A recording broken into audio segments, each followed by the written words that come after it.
Hello and welcome back to the CBJ show. I'm Brandon alongside Cam and Jason, and today we got a great lineup of uh, things to talk about. We're going to talk briefly about March Madness, what's happened uh, in the upsets, and then we'll dive into our main topic about the Patriots free agency. And boy, I've got one word for this episode, and that's March's Madness.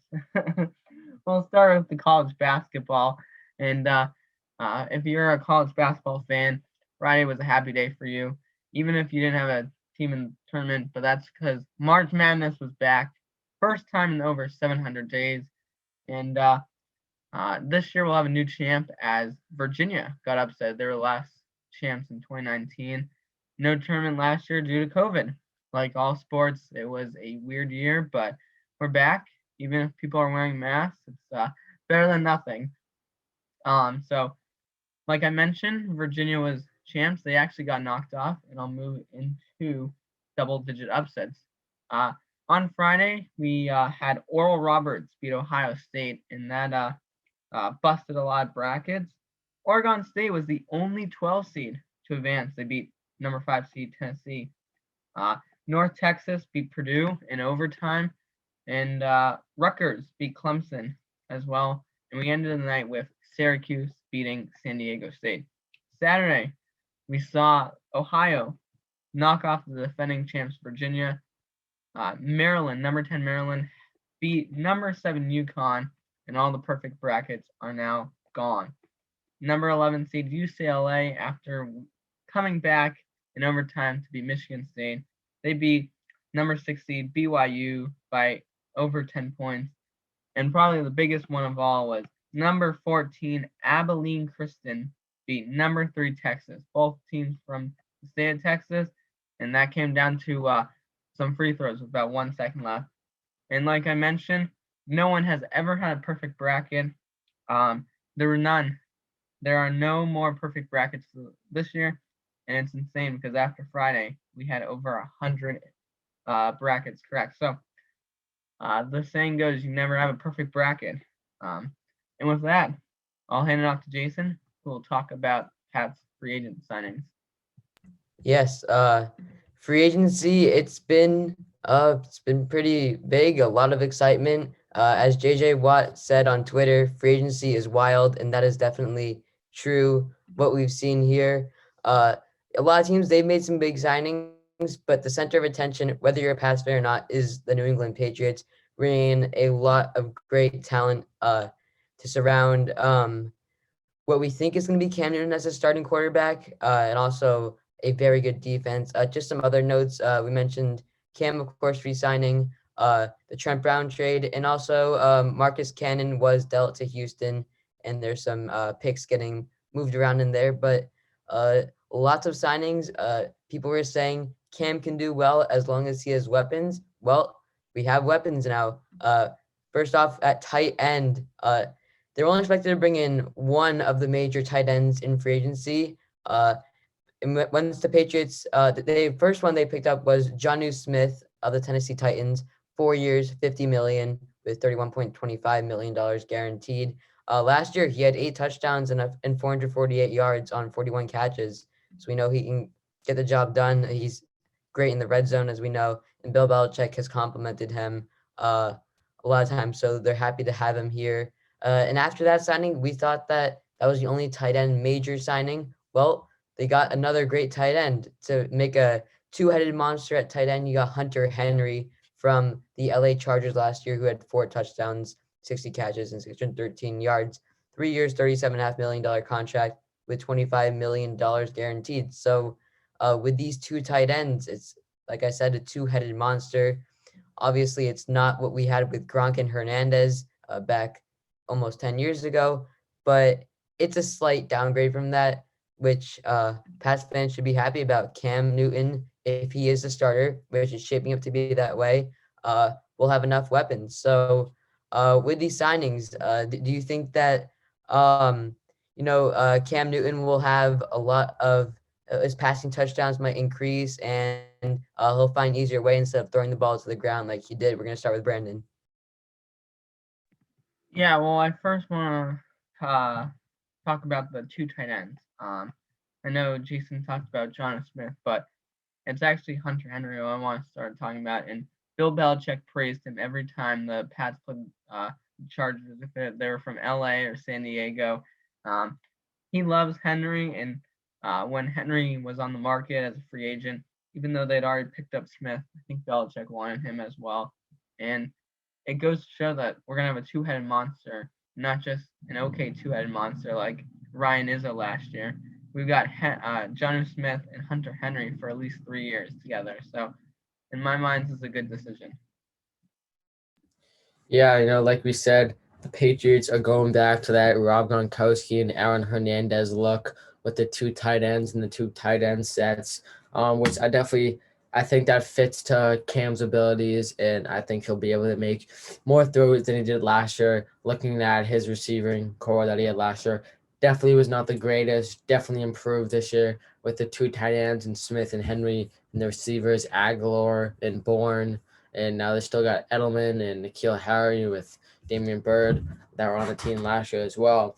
So I think Cam will be better than last year, but I'm still not sold as Cam, even though he is shaping up to be the starter. I don't know why you would pay a quarterback $14 million, have him earn up to that if he's not the starting quarterback, even though I know he's making $5 million with the $9 million incentives, which even though I don't want him to be the starting quarterback, I still think with that contract he might be. I still believe that they will go in and possibly try and draft someone in the draft, looking for possibly Trey Lance, someone like that. I still think that's a strong possibility, and Cam will be the veteran role model for him.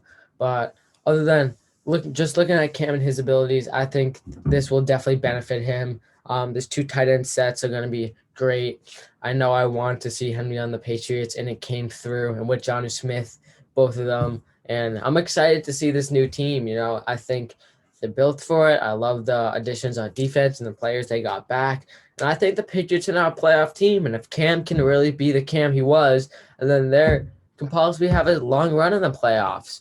But if Cam can't provide, then I think they'll still be able to make the playoffs with this team, but they definitely won't go far. So he definitely has the potential. And if he has the potential, this team can be great again.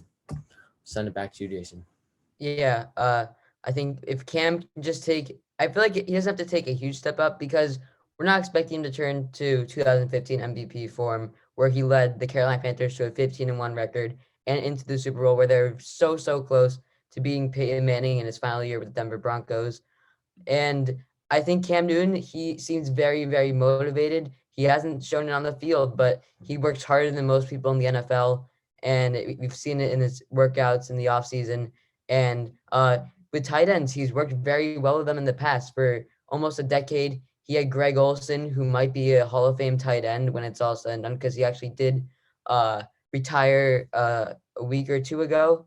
And he definitely works well with good tight ends, because we remember on that 2015 Panthers team, the receivers, they were not that good, but he works really well with the tight ends. The receivers were like Ted Ginn Jr., a rookie Damiere Byrd, and Kelvin Benjamin. So it's not the greatest receiving core, and that's where we're gonna transition into the wide receivers on the outside on offense, along with Julian Edelman, Jacoby Myers, and N'Keal Harry. They brought in two new wide receivers who performed very well last year. Both kind of go underlooked in my opinion. The first one, Cam kind of brought these guys up. It was Nelson Aguilar coming over from the Vegas Raiders. He spent a lot of time in Philly in his young part of his career. They got him for 2 years, $22 million, with $16 million being guaranteed. And he was really close to 900 yards last year. He's a guy that we look at as a deep threat. I feel like he's similar to Damiere Byrd in a way, but he's an upgrade over him, at least play style wise. But remember Aguilar with Carson Wentz as a QB a few years ago.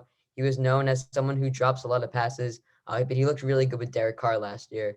And then Kendrick Bourne coming in from the Niners, who have had QB problems because Jimmy G has struggled to stay healthy. So they've had Mullins and Beathard at QB for many weeks of the year. But he managed to get 667 yards with that lackluster quarterback situation with the Jimmy G injuries. He's making 3 years, 15 million, 5.25 million guaranteed. He's going to be great this year. So the Patriots, they have a lot of wide receiver options.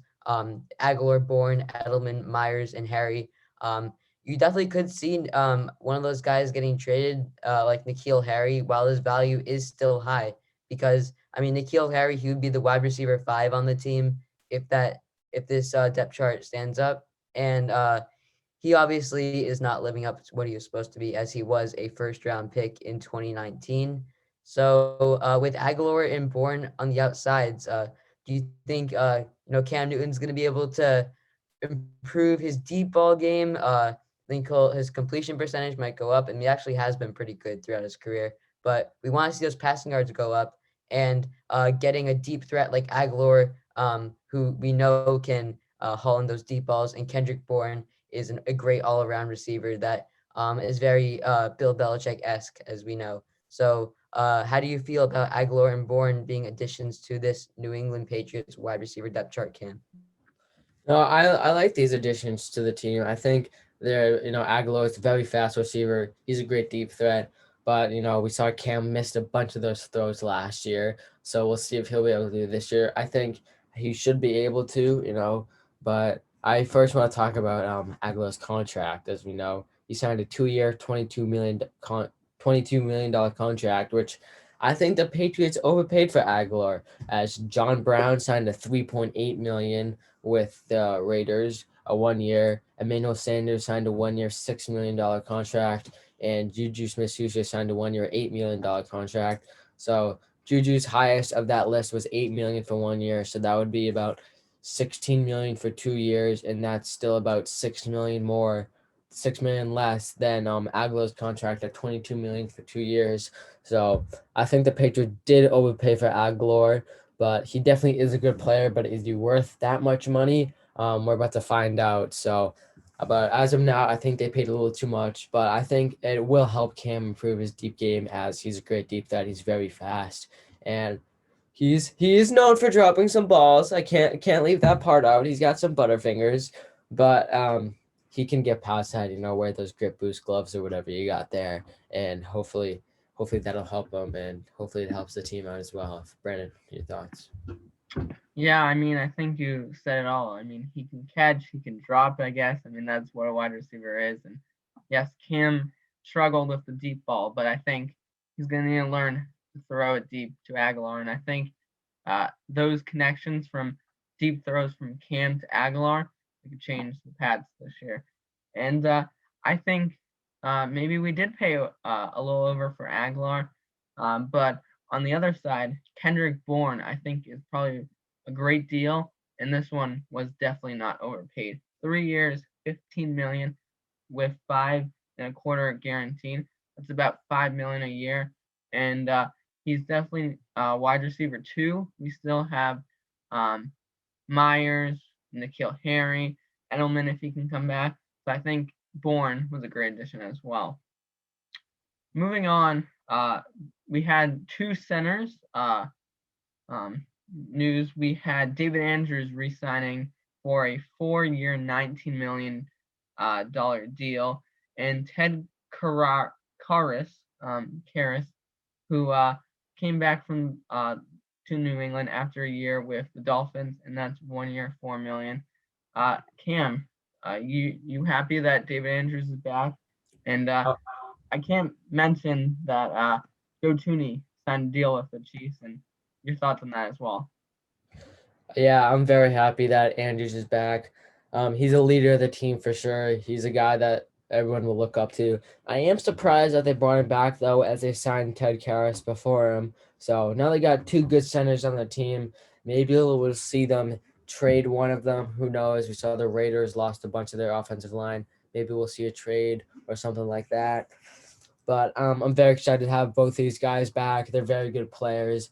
Like I said before, it's interesting they got both of them, but one can get hurt. So I am very excited to have these guys back. I love Andrews as a player. He's a great leader. Would love seeing him at the Super Bowl parades, shirtless, chugging those beers and stuff. He likes doing that. And like you said, Joe Thuney to the Chiefs. The Chiefs, as we mentioned in the previous episode, had to let go of the 2 Pro Bowl linemen, Eric Fisher and another one, I forget his name at this time. But Joe Thuney is a great addition for that team. You saw Mahomes was hyped for that. He'll definitely help them out there. He's a great offensive lineman, as we know as Patriots fans. So good for the Chiefs and good for the Patriots. It's kind of a win-win-win for everyone. Obviously, I'd like to still have Thuney on this team, but David Andrews, those images of him at the parade, you can't beat those. So if you got anything, Jason. Yeah, for Joe Tooney, he is one of the elite offensive guards in the NFL. So I think that's a very well-deserved deal in Kansas City. And they lose Eric Fisher and Mitchell Schwartz, like Cam mentioned. So it's a great player to, replace obviously a different position, but Mahomes is gonna have a lot of protection. And then with the centers, Ted Karras, I thought when we signed him, I thought that uh, you know, uh, once we brought him in, we were done with negotiating with David Andrews. There were rumors that the Patriots were trying to get a deal done with David Andrews. He wanted to stay here, but he was exploring other options. And then there were reports that David Andrews is going to explore free agency once bringing in Karras. So as Pats fans, I'm sure a lot of us panicked, like I did.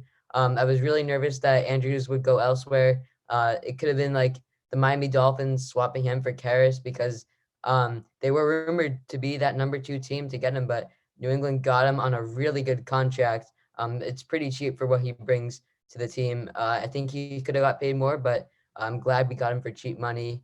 And Bill Belichick, he loves his guys, and David Andrews brings a lot to the team. And the offensive line overall this year is going to look great with that 6'8", 380 Trent Brown on the tackle. It's going to be pretty nice to see. We also got Isaiah Wynn, Mike Onwenu, and Shaq Mason. Um, Moving on, our next mini discussion within our Patriots off season is the defensive tackles. They bring in 3 defensive tackles. You get Davon Godchaux from the Miami Dolphins, 2 years, $60 million. Montravius Adams from the Green Bay Packers, 1 year, $2.5 million. And then Carl Davis, who was on the team last year, he's going to re-sign 1 year, 1.07 million. So do you like these signings? Godchaux looks like he got overpaid because he did not record a single sack last year, but he's going to need to bring that depth here because the Patriots did unfortunately lose Adam Butler in free agency to the Miami Dolphins. So do you like these signings? Bring back Davis, getting Adams and Godchaux. We're going to start with Brandon. It seems like a lot of these Miami players are coming back to New England, or we're stealing them away from from the warmth. But I think yes, we paid Godchaux a little too much. That's about $8 million a year, and like Jason mentioned, if he didn't record a sack, I'm not sure if this guy should be starting first of all, and I don't know how much playing time he'll get. But the Montravius Adams deal, definitely a good decision. Yeah, these are good signings for the Patriots. As like you said, they may have overpaid for Godchaux. As you look at the difference between the salaries of Adams and Davis, as theirs are 1 million, a little over 2.5 million, and then the 16 million with 9 million guaranteed.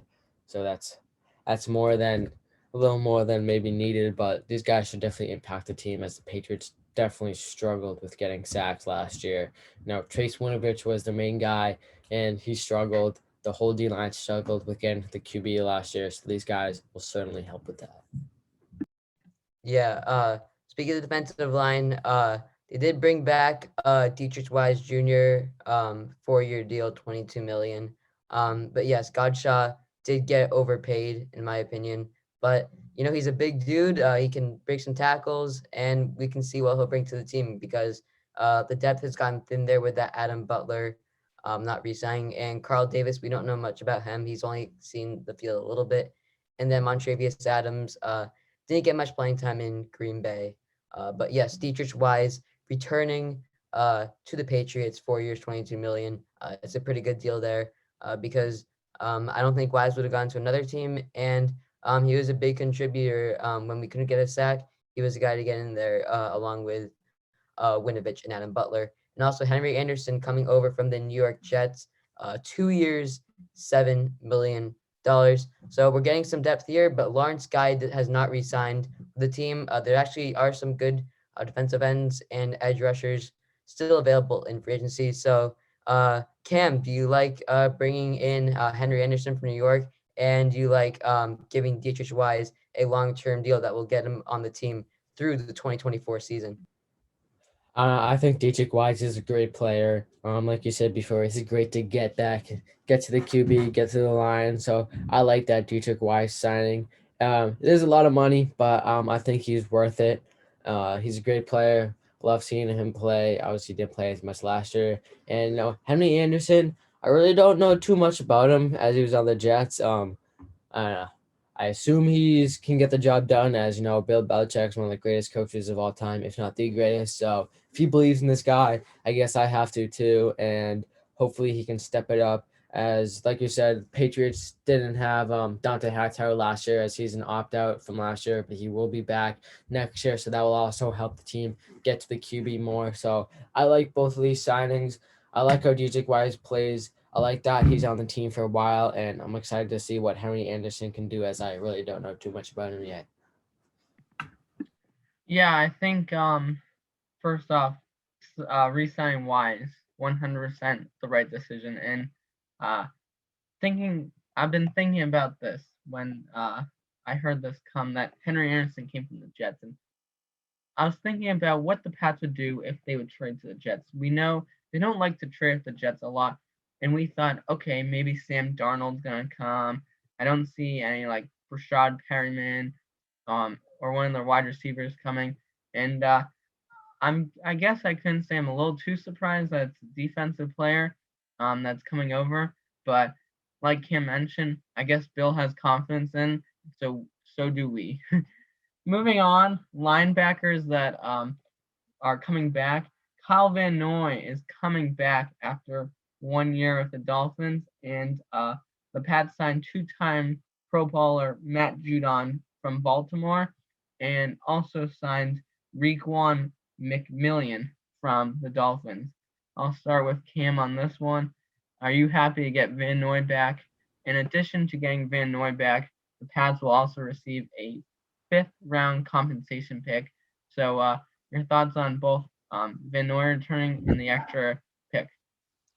I love these players. I love seeing Kyle Van Noy coming back. I love seeing him in New England. As I saw that he was possibly going to be a free agent this year, I said it before. I hope the Patriots bring him back, and so and behold, they did. I love the way he plays. He's a great player. He's a great asset on the team. You can get to the quarterback, play in the secondary, get back there. He's a great player. I love having Van Noy back. He's great. Obviously, it didn't work out for him in Miami after he signed a 4-year contract, and they cut him after 1 year, which is kind of interesting.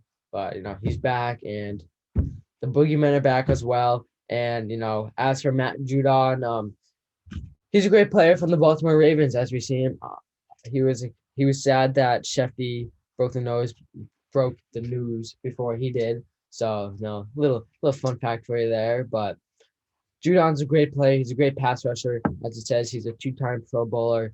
And Bill Belichick playing a little chess here, as the Patriots got a 5th round compensatory pick for letting Van Noy go last year. And now they got him back. So now they got the pick and the player. What more could you ask for? Bill Belichick playing little mind games on the NFL, getting both guys. I like these two signings, and I like that they got the pick and the player. A little Bill Belichick magic for you there. I don't know who else could pull that off besides him, but I'll send it back to you, Jason, and your thoughts on these two guys. Yeah, like you mentioned, the Bill Belichick magic. He's not someone who shows up to free agency and goes all in. But this year, he went for the best names, the best players, went right down the list, signed everyone to a great deal. Sure, some of them got overpaid, but Bill Belichick did his thing, and it's something that we haven't really seen him do really ever in his career. I mean, they did bring in Randy Moss via free agency and some other studs like in 2014, again like Darrelle Revis and Brandon Browner to play corner, but looking pretty good. And with Van Noy, I really like Kyle Van Noy's play style. Cam, you really seem to like his play style, and I'm happy that he's back because I think the only team that he would want to go to is the New England Patriots because obviously Miami, they cut him, and I don't really know who else would really want him.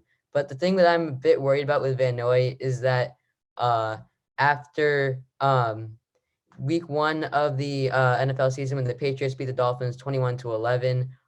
Cal Van Noy, after the game, tried to reach over to Cam Newton and try to snatch his chain that he's been wearing for years, which is very disrespectful to him. And since Newton was re-signed, uh, the locker room could be a bit crazy, but I'm excited for it, and we'll see what happens. I think Van Noy got good pay. And then for Matt Judon, he was definitely their star signing here. I think he's going to have the biggest impact of anyone that they signed, at least defensively, and maybe on the entire team because we know he is someone who can rush off the edge as an outside linebacker to get sacks. He's had seasons where he's had 9 sacks before, so he's among the elite of the edge rushers. And the Patriots, they gave him a lot of money, but I think it's very well deserved because we'll see his impact right away. One of the best edge rushers in football. Then Raekwon McMillan just got signed pretty recently.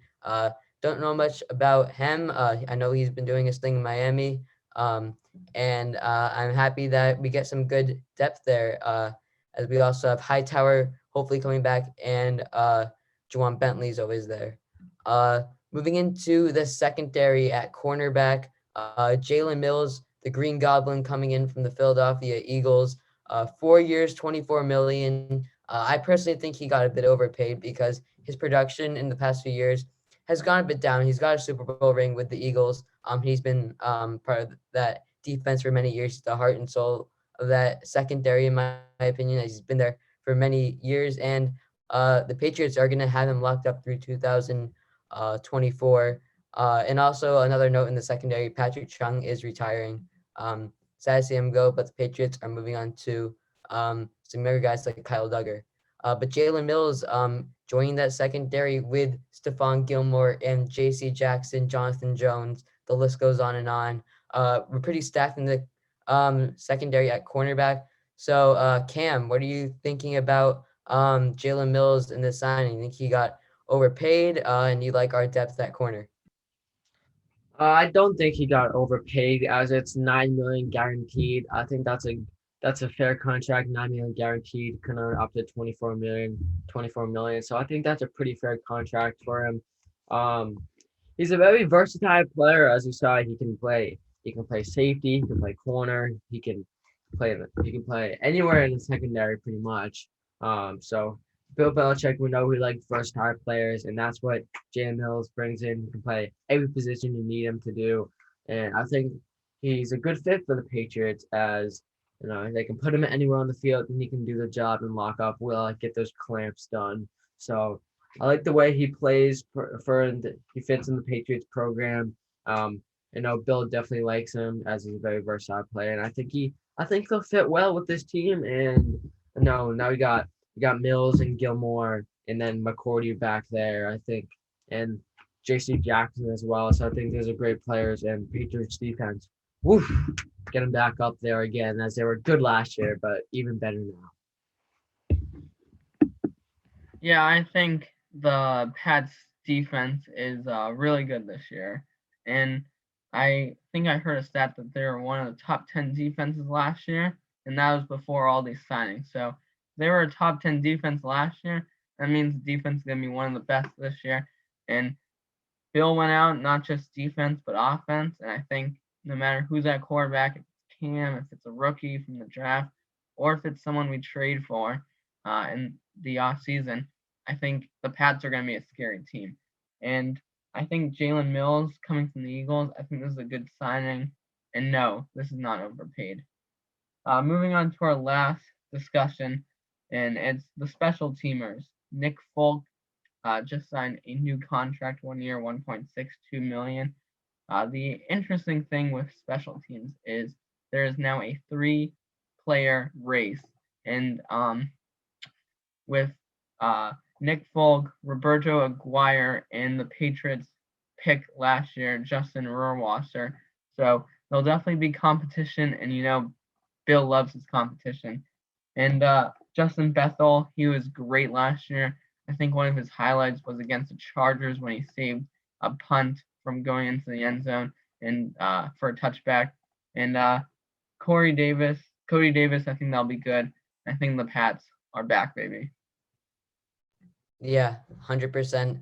The special teams depth is going up and up. Not only do they have one of the best special teamers, probably of all time in Matthew Slater, but they also bring back Bethel and Cody Davis. And then that kicker competition, I don't really think there's going to be a lot of competition. I think Nick Folk has a job pretty sealed up right now because what he did last year was just incredible. A lot of buzzer beater field goals to give the Patriots wins, such as the Cardinals game and the first time they played the New York Jets.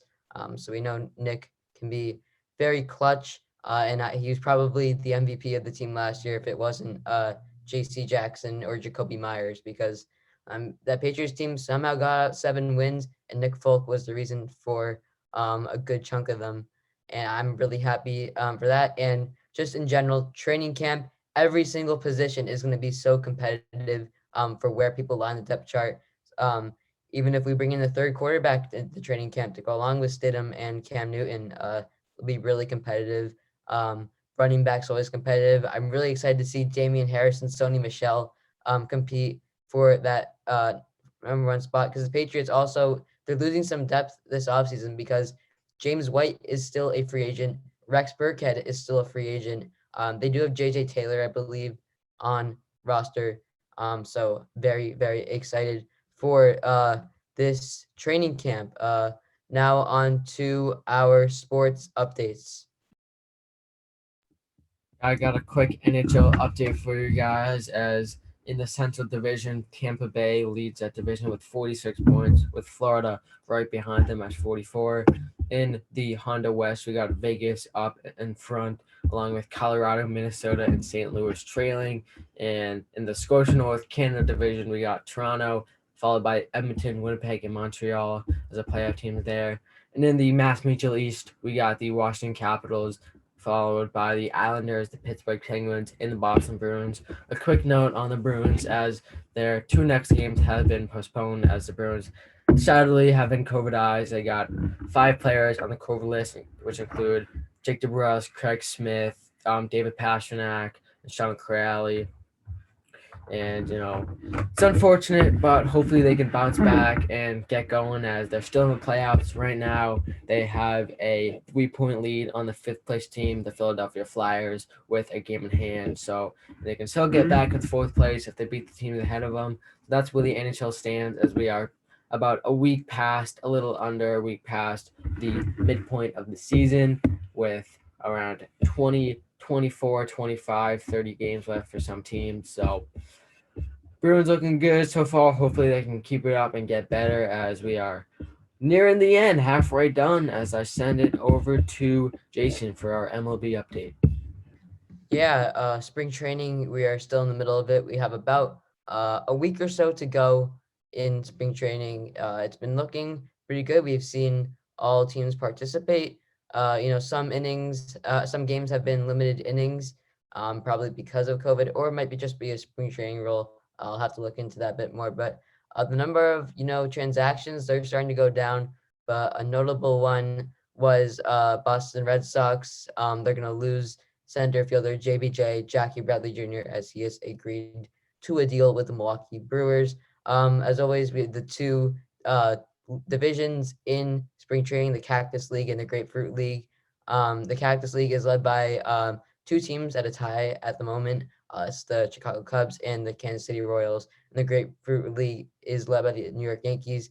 At the bottom of the Cactus League is the Cincinnati Reds, and then the Houston Astros at the bottom of the Grapefruit League. Opening day is set for April Fool's Day, Thursday, I believe, April 1st. Thursday, April 1st. 162 game season is planned for all 30 teams, and it's scheduled to end on Sunday, October 3rd, but we know there will be some COVID protocols. Now I will send it to Brandon for a soccer update. Thanks, Jason, for that MLB update, and I think every MLB fan can't wait for April 1st. And one thing to note is the Red Sox will actually be hosting opening day, not just their home opener, but opening day MLB will be played at Fenway Park on April 1st. So that's excited. And moving on to soccer, MLS, just like MLB, it's almost here. This long awaited winter always comes every year. And by the time we get to about February, March, we're ready for the next season to start. So the Revs have been training for the past couple of weeks in Foxborough, and we'll be heading out west to LA to play some preseason games. But the opening day is April 17th, and they'll be at Chicago Fire FC at the new stadium at Soldier Field. And their home opener is Saturday, April 24th at 8 p.m. I know I'm excited to get back to be watching some Revs games and hopefully back to being at Gillette as they've allowed fans at 12% capacity to attend. In the international slate, the Revs not only are playing MLS, but they've got some players playing elsewhere. A couple notable names, and that's Tajon Buchanan for Canada. He scored 2 goals in their 2-0 win over El Salvador. And Henry Kessler is with the U.S. under-23s team in Mexico. They won their first game 1-0 over Costa Rica. And the next game is tonight at 7. And with that, all those updates, that'll wrap up episode 22. And NBA has been going well. The Boston Celtics have not been going so well. And Jason, Cam, anything else to add? Just one quick NBA note, wishing LeBron a speedy recovery. He's supposed to be out 6 to 8 weeks. And with that, we will be done, and we hope to see you soon on the next episode of the CBJ podcast. Thanks for listening.